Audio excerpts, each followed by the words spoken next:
नमस्कार, स्वागत है आपका। आप देख रहे हैं खबर उत्तराखंड और मैं हूं आपके साथ आफरीन अली। बुलेटिन की शुरुआत करेंगे और सबसे पहले बात देहरादून की करेंगे।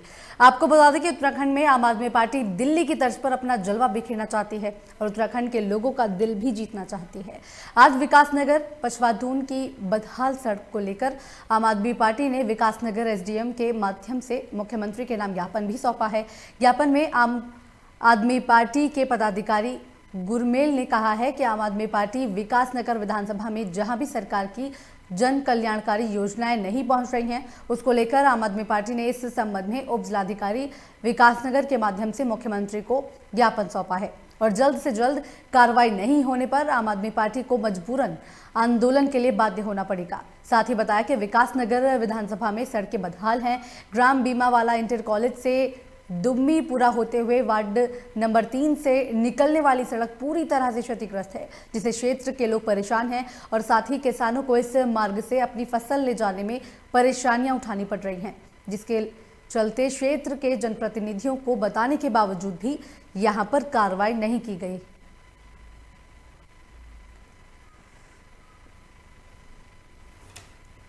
विधायक जी अपने ठेकेदारों के साथ मस्त है, अपने कार्यों में मस्त हैं और क्षेत्र के जो लोग परेशान हैं, बुजुर्ग हैं, वो रात को अंधेरे में जाते हैं तो उन गड्ढों में गिर जाते हैं। वो रो रो कर हमें बता रहे थे कि भीमावाला के पास ये गांव है और वहाँ पे बड़ी समस्या है सड़क की। किसी भी जनप्रतिनिधि ने आज तक उनकी कोई सूद नहीं ली।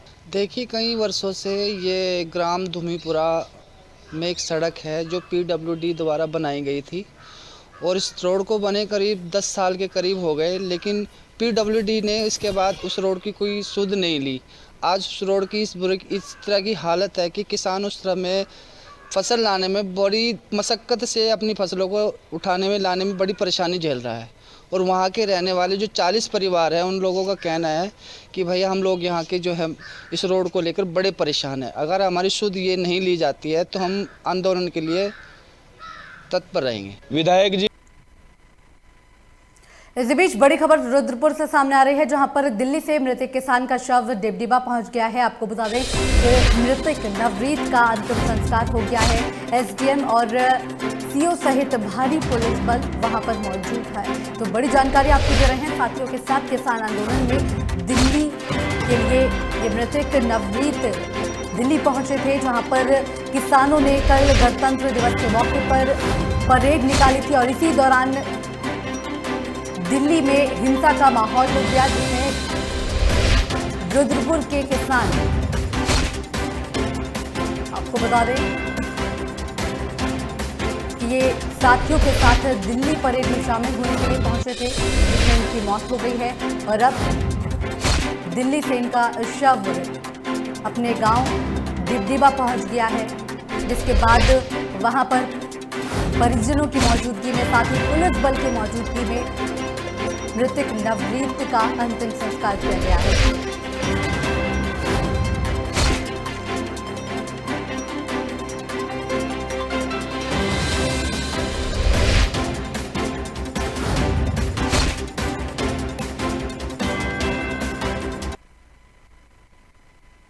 उधर डोईवाला विधानसभा के माजुरी ग्रांट में इंडो कनेडियन प्रतियोगिता के अंतर्गत 15 किलोमीटर मैराथन दौड़ और वॉलीबॉल प्रतियोगिता का आयोजन किया गया, जिसका शुभारंभ मुख्यमंत्री के विशेष कार्य अधिकारी धीरेन्द्र पंवार ने किया है। वहीं धीरेन्द्र पंवार ने विजेता टीम और साथ ही खिलाड़ियों को मोमेंटो और साथ ही प्रशस्ति पत्र देकर सम्मानित किया है। इस दौरान क्लब के अध्यक्ष भूपेंद्र सिंह ढिल्लों ने कहा कि खेल से युवाओं में मानसिक विकास के साथ साथ शारीरिक विकास भी होता है और एक फौजी होने के नाते वे युवाओं में नया जोश पैदा करना चाहते हैं, ताकि युवा नशे से दूर रहकर अपने क्षेत्र के साथ साथ देश का नाम रोशन कर सके। साथ ही कहा कि आगे भी इसी तरह की प्रतिभाओं को निखारने का मौका क्लब देगी, ताकि युवा क्लब के माध्यम से आगे बढ़ सके। वहीं मुख्यमंत्री के विशेष कार्य अधिकारी धीरेन्द्र कुमार ने कहा कि प्रदेश सरकार युवाओं को आगे बढ़ने का लगातार मौका दे रही है और जिस तरीके से ग्रामीण क्षेत्रों में कई संगठन और क्लब ऐसी प्रतिभाओं को निखारने का मंच दे रहे हैं, वे सराहना के पात्र हैं।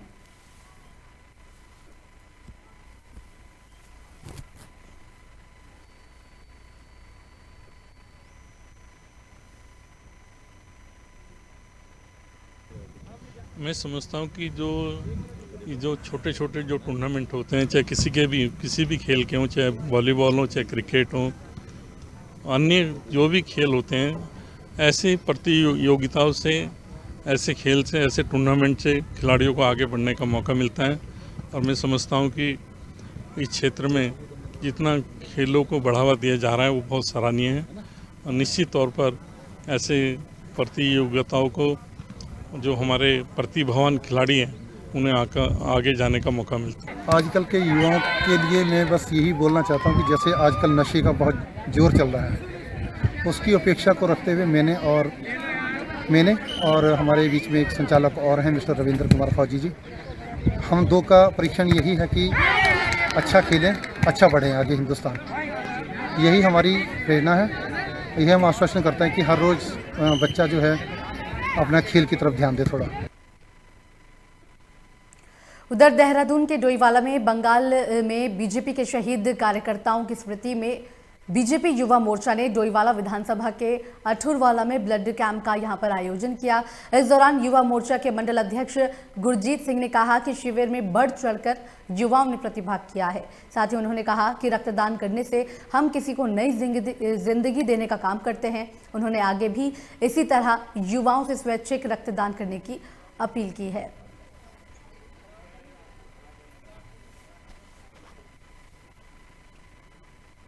आज युवा मोर्चा द्वारा रक्तदान का जो शिविर लगाया है, ये बंगाल के जो हमारे कार्यकर्ता भाजपा कार्यकर्ता शहीद हुए हैं उनकी स्मृति में ये प्रोग्राम यहाँ पर किया गया है। और सैकड़ों युवा यहाँ पर अपना ब्लड डोनेट करने आए हैं और पूरा जोश से आप सभी युवा अपना यहाँ पर रक्तदान कर रहे हैं।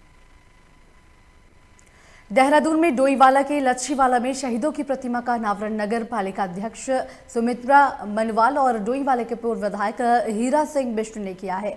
आपको बता दें कि जम्मू कश्मीर में लच्छीवाला निवासी सुधीर क्षेत्रों और धीरज थापा शहीद हो गए थे, जिसके बाद किसी सरकारी संस्थान या सड़क का नाम शहीद हुए जवानों के नाम पर रखे जाने की मांग की जा रही थी। वहीं गणतंत्र दिवस के मौके पर नगर पालिका डोईवाला ने दोनों ही शहीदों की प्रतिमा का अनावरण किया ताकि शहीदों के बलिदान को हमेशा याद किया जा सके, साथ ही युवाओं को भी प्रेरणा मिल सके। इस दौरान मुख्यमंत्री के ओएसडी धीरेन्द्र पंवार, डोईवाला के पूर्व विधायक हीरा सिंह बिष्ट के अलावा तमाम जनप्रतिनिधि मौके पर मौजूद रहे।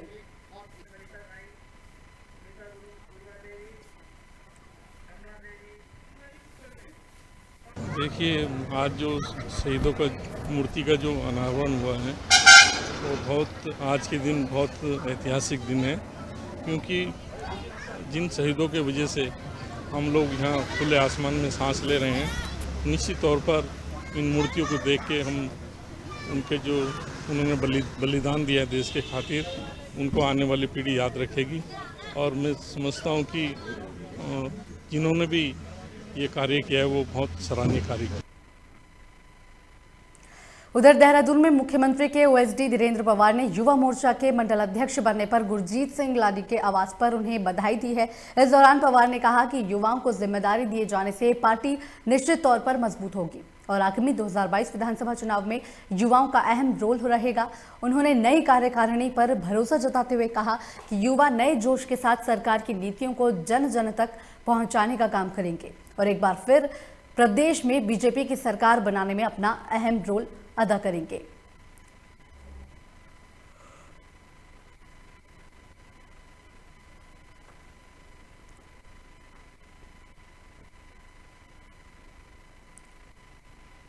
वहीं डेरा सच्चा सौदा के सेवादार ब्रिजेश कुमार रिंसा ने जानकारी देते हुए बताया कि विधानसभा पिरान कलियर के ग्राम रहमतपुर के पास नाम चर्चा घर में आज बड़ी धूमधाम के साथ पूज्य परम संत शाह सतनाम जी महाराज के 102वें पावन अवतार दिवस को मनाया गया, जिसमें पावन भंडारे के नाम चर्चा का आयोजन किया गया है। साथ ही कार्यक्रम में आए जरूरतमंद लोगों को राशन सामग्री भी वितरित की गई और इस अवसर पर मुख्य अतिथि पिरान कलियर विधायक हाजी फुरकान अहमद ने डेरा सच्चा सौदा के सेवादारों की कार्य प्रणाली की प्रशंसा करते हुए कहा कि मानवता भलाई के कार्यों में आज के समय में डेरा सच्चा सौदा के सेवादार तन मन और धन से लगे हुए हैं, जो गरीब और निर्धन परिवारों को हर प्रकार से सहायता कर रहे हैं।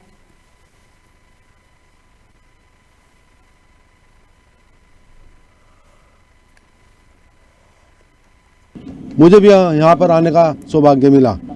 मैं महाराज जी से जब एक बार रामनगर में प्रोग्राम हुआ था, उनसे वहाँ पर मुलाकात की थी। मुझे बहुत अच्छा लगा, बहुत प्यार दिया और मेरे लिए चुनाव के लिए भी उन्होंने बहुत दुआएं की थी।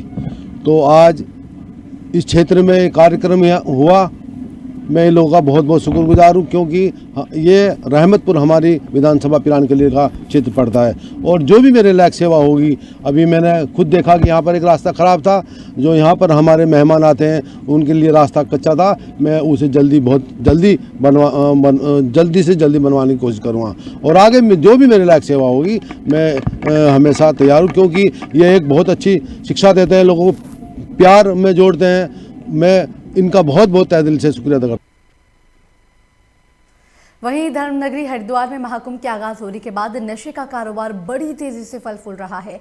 आपको बता दें कि बहादुराबाद के रावली महदूद में ड्रग इंस्पेक्टर अनीता भारती ने अवैध रूप से नशीली दवाइयां बेचने वालों पर छापेमार की कार्रवाई कर मौके से एक नाबालिग और महिला को गिरफ्तार किया है। वहीं 3 आरोपी अभी भी पुलिस की पकड़ से दूर हैं, जिसके बाद पुलिस लगातार फरार आरोपियों की तलाश कर रही है।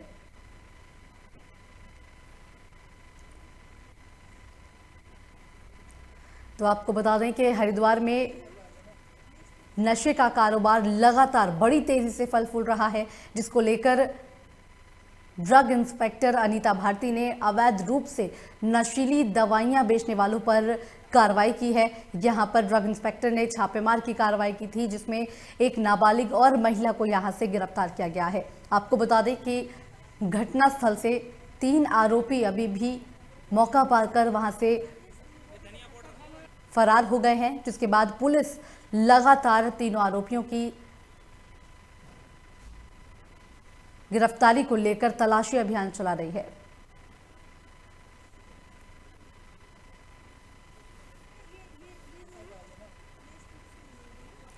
और ज्यादा जानकारी के लिए हरिद्वार से हमारे संवाददाता मोहित हमारे साथ फोन लाइन से जुड़ गए हैं। मोहित, ड्रग इंस्पेक्टर ने दवाइयों को लेकर कार्रवाई की है, क्या कुछ अपडेट है आपके पास? जी आप हेलो जी मोहित, आवाज मिल पा रही है आपको? हाँ मिल रही है जी आपने धर्मनगरी हरिद्वार में महाकुंभ के आगाज होने के बाद भी बड़ी तेजी से फल फूल रहा है नशे का कारोबार इस टाइम पर।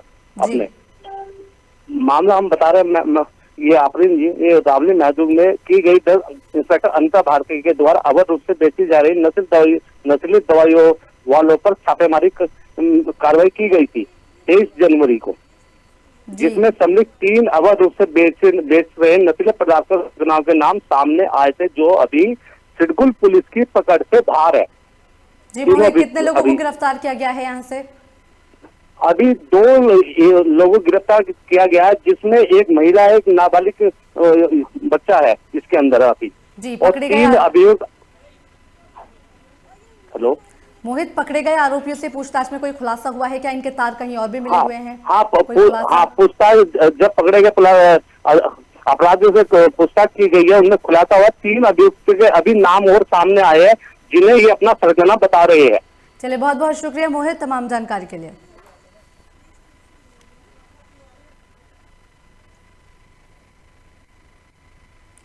वहीं रामनगर में कोरोना वैक्सीनेशन अभियान की शुरुआत हो चुकी है, जिसमें रामदत्त जोशी अस्पताल में अभियान के तहत कोरोना का टीका लगाया जा रहा है। आपको बता दें कि रामनगर में टीके को लेकर 100 लोगों की लिस्ट तैयार की गई, जिसमें चिकित्सालय के सीएमएस डॉक्टर मणि रतन पंत ने बताया है कि कोविड वैक्सीनेशन पूरी तरह से सुरक्षित है। कोविड वैक्सीनेशन से घबराने की जरूरत नहीं है और किसी भी अफवाह पर ध्यान नहीं दें।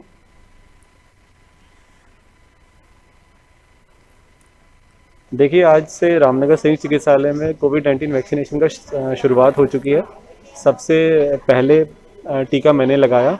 इसका 2 उद्देश्य है। एक तो एक पॉजिटिव मैसेज पूरे समाज में हमारे हेल्थ केयर वर्कर में जाएगा, और दूसरा हम ये भी बताना चाहते हैं कि वैक्सीन बहुत सेफ़ है, इससे कोई भी परेशानी आपको नहीं होगी। और ये हम कहना चाहते हैं कि जितने भी लोगों का जब भी नंबर आएगा लगाने का, तो ज़रूर इस महामारी से लड़ने के लिए इस वैक्सीनेशन को जरूर करवाएं। देखिए, मैं इस समय रामनगर संयुक्त चिकित्सालय में हूं, और यहाँ पे जो है कोविड को लेके जो वैक्सीन लगाई जा रही है, आज इसका पहला दिन है। और अभी हमारे पास कुछ लोग बैठे हैं जो आंगनवाड़ी से हैं, आइए इनसे बात करते हैं ये कैसा महसूस कर रहे हैं इस कोरोना वैक्सीन के टीके को लेकर। मैडम आपका नाम क्या है? मेरा नाम सर सुमन पाठक है। मैं यहाँ एक आंगनवाड़ी कार्यकर्ती हूँ और हम लोग वैक्सीनेशन के लिए आए हुए हैं आज। काफ़ी एक्साइटेड हैं और हम अपनी भी सुरक्षा चाहते हैं, देश की भी सुरक्षा चाहते हैं।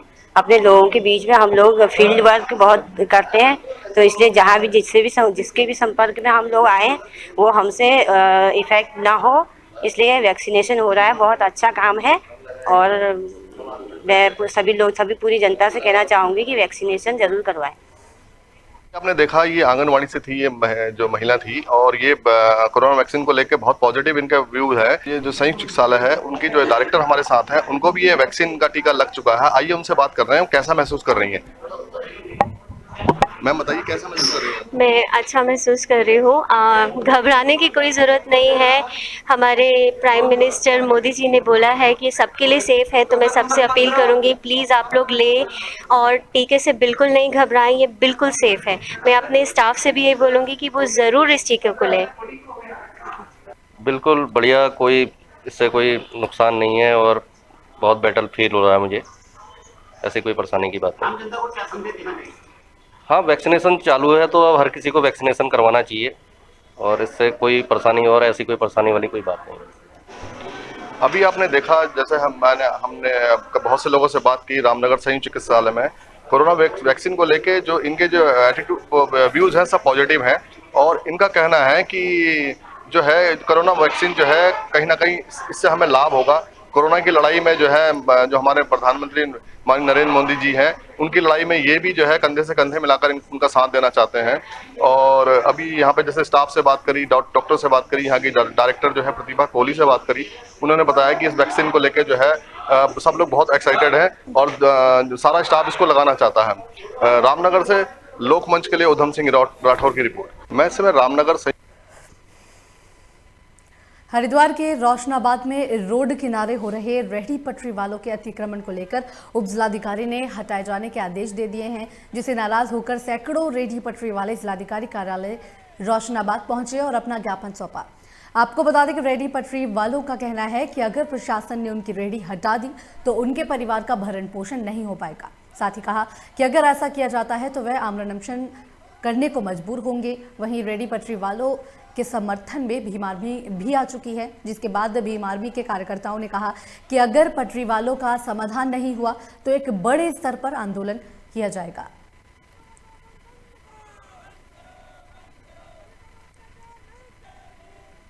सर मामला यह है, हम उत्तराखंड के स्थायी निवासी हैं और हम जो है पिछले 6-7 सालों से अपने रेहड़ी पटरी लगा के अपने परिवार का पालन पोषण कर रहे हैं। अब जिला प्रशासन के द्वारा डीएम साहब के द्वारा हमें जो आदेश मिला है वो हमें ये मिला है कि क्या कहते हैं यहाँ पे सड़कों पे रेहड़ी पटरी ना लगाए जो अतिक्रमण है। सर जबकि हम अतिक्रमण की स्थिति में भी नहीं है, हम 3 बजे अपनी दुकानें लगाते हैं और 8 बजे अपना सब कुछ लेके चले जाते हैं। सर हम अगर आज हमारी मांगे पूरी नहीं होती तो हम यहाँ पे अनशन करेंगे, धरना प्रदर्शन करेंगे अनिश्चितकालीन तक के लिए। ना हम कुछ खाएंगे ना हम कुछ पिएंगे।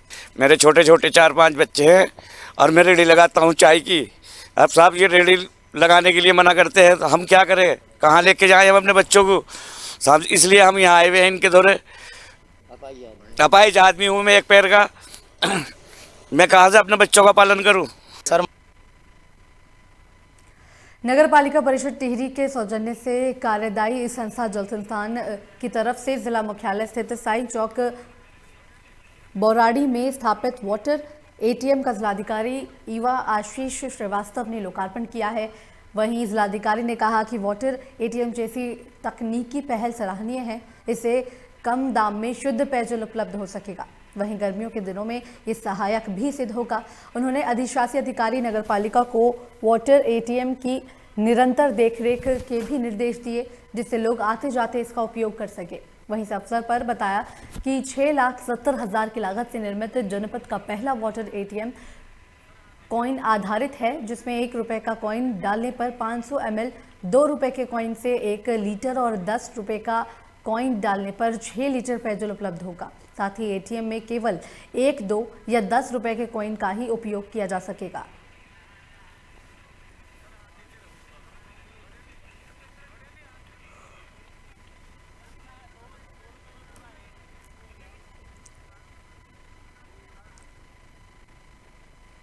वहीं कॉर्बेट नेशनल पार्क से लगे रामनगर वन प्रभाग तराई पश्चिमी के जस्सा गांजा क्षेत्र में मादा गुलदार की दस्तक से दहशत फैल गई है। आपको बता दें कि मंगलवार को सुबह मादा गुलदार के साथ 2 शावक जस्सा गांजा क्षेत्र के रिहायशी इलाके में देखे गए। वहीं गुलदार और 2 शावकों की दस्तक से ग्रामीण में डर का माहौल फैला हुआ है, जिसके बाद ग्रामीणों ने मामले की जानकारी वन प्रभाग तराई पश्चिमी के अधिकारियों को दी, जहां वन विभाग की टीम गांव में पहुंची और इलाके में गश्त करनी शुरू कर दी है। वहीं वन प्रभाग तराई पश्चिमी के डीएफओ हिमांशु बाकड़ी ने कहा कि गुलदार और उसके शावकों पर लगातार नजर रखी जा रही है, साथ ही लोगों से अंधेरे में बाहर ना निकलने की मांग की गई है।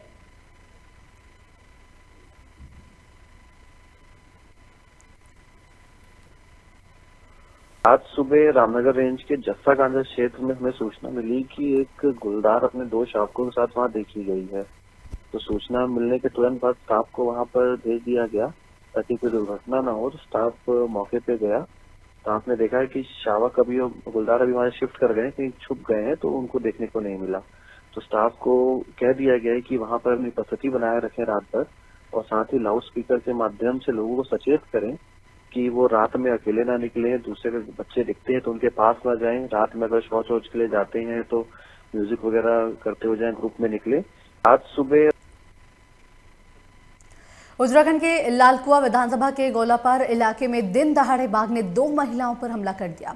आपको बता दें कि दानगी बंगर इलाके में काली नगर क्षेत्र में घास काटने गई महिलाओं पर बाघ के हमले से दोनों महिलाएं गंभीर रूप से घायल हो गईं, जिसके बाद महिलाओं को गंभीर अवस्था में अस्पताल में भर्ती करवाया गया, जहां दोनों की हालत बेहद नाजुक बनी हुई है।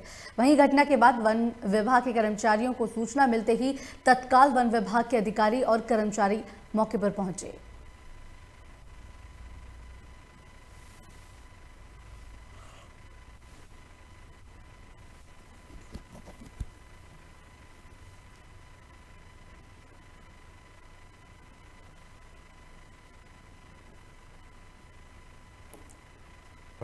जी किस पोस्ट पे हैं? मैं फर्स्ट रंजन।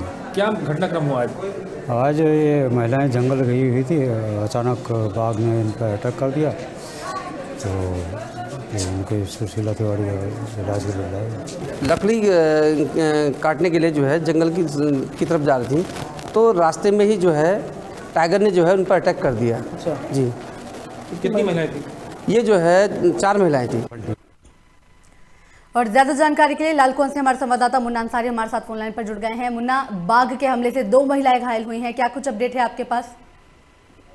यह बताना चाहूंगा, गोलापार क्षेत्र में लालकुआ विधानसभा के लगातार प्रतिदिन देखने को मिल रहा है। यहाँ बाघ का लगातार यहाँ पर आतंक बिल्कुल बरकरार है, और वन विभाग की जो टीम है लगातार वो कॉम्बिंग कर रही है और उसकी मूवमेंट की हर उस पे नजर बनाई हुई है वन विभाग की टीम।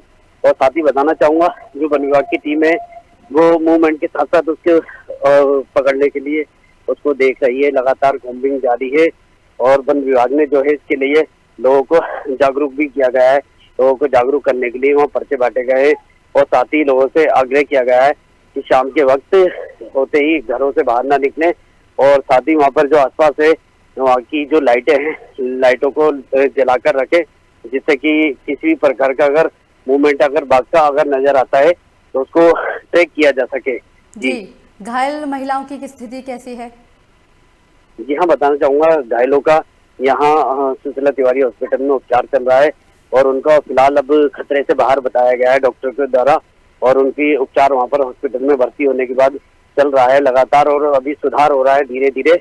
लेकिन जो बताना चाहूंगा, गोलापार क्षेत्र के जो ग्रामीण है उनका आक्रोश भी लगातार बिल्कुल पनपता जा रहा है। उनका कहना है कि लगातार हम लोगों के द्वारा वन विभाग को अवगत कराया जा रहा है कि इससे पूरी तरीके से यहाँ पर लगातार बाघ का जो आतंक है लगातार बरकरार है, जिसको रोका जाए। यहाँ पर आए दिन किसी के घरों में और आबादी वाले क्षेत्रों में लगातार जो बाघ है पूरे तरीके से आ रहा है। वहीं बताना चाहूंगा कि वन विभाग के जो आला अधिकारी हैं उनका साफ तौर पर कहना है कि अभी पूरी तरीके से पुष्टि नहीं हो पाई है कि वो बाघ है या फिर टाइगर है। चलिए, बहुत बहुत शुक्रिया मुन्ना तमाम जानकारी के लिए।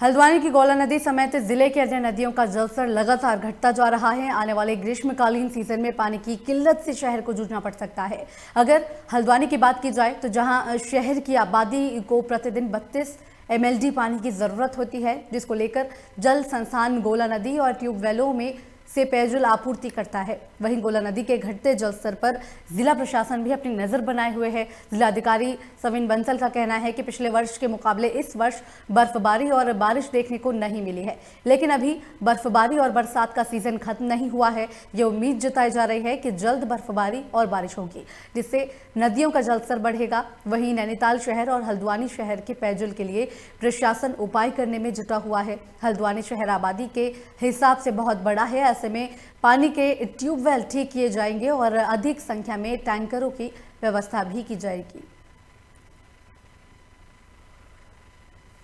हमारा लेक लेवल्स जो रैशनिंग भी हम कर रहे हैं, उसके बावजूद भी जो लेक लेवल्स अगर हम कंपेयर करें सेम मंथ्स का प्रीवियस ईयर में, मतलब मीन्स आज जनवरी चल रहा है, तो जनवरी 2020 से अगर हम कंपेयर करते हैं तो हमारे लेक लेवल्स कुछ हद तक डाउन हैं। लेकिन सर उसका असर वाटर सप्लाई पे पड़ सकता है आने वाले दिनों। लेकिन नैनीताल टाउन में तो हम रैशनिंग को थोड़ा सा और मैनूवर करेंगे, जिससे हमारे आगामी समर सीजन में इसका प्रभाव ना पड़े और जैसे जो पॉसिटी होती है पानी की वो ना हो। हमारा लेक लेवल्स जो